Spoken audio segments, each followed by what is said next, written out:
that African languages should be incorporated into the formal agenda in order to improve and strengthen usage, to develop the discourse for the better, the effectiveness of existing interventions, and the determination of the academics, in addition to the willpower of students, has to be interrogated. We're now joined from our Sea Point studios by Christa van der Walt, a language professor in multilingualism in learning and teaching at the University of Stellenbosch. It's good to have you. Thank you very, very much for being with us here on the program. Good morning. Thank you for having me. Now, there really is a perception that the use of African languages at most universities is merely symbolic. What is your take on that?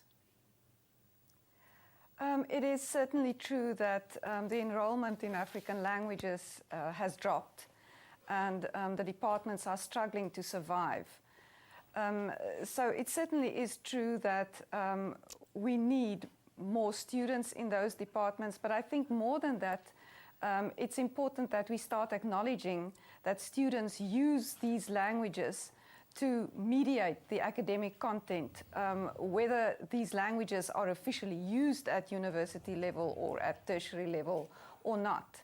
So it's actually more a matter of acknowledging that these languages are used for academic purposes and actually strengthening their use or creating spaces for their use. Yeah.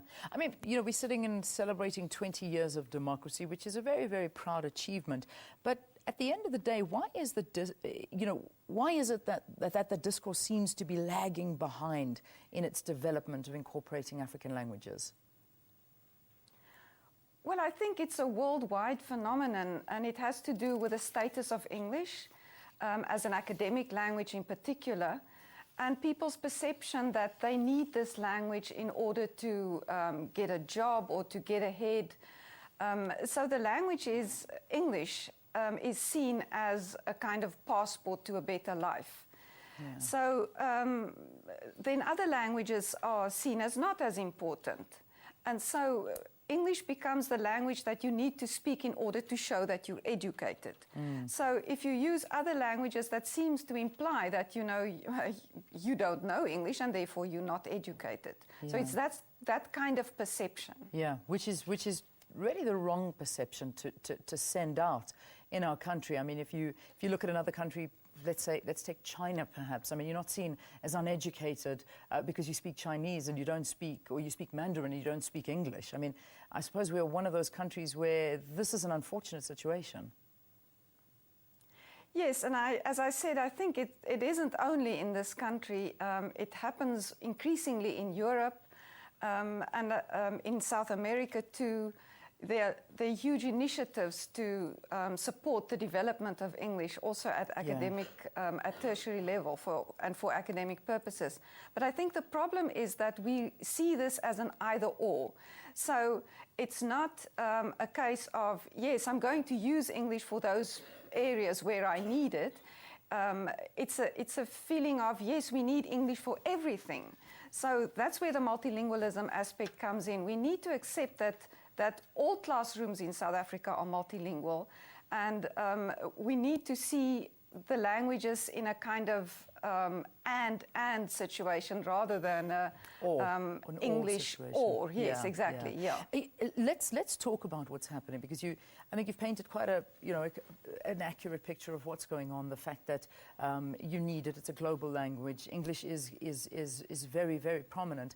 Having said that, are we seeing a decline in the other official languages that we have in South Africa? I mean, we have 11 official languages, and yet we're still at a point where English and Afrikaans seem to be the most prominent in terms of communication in South Africa.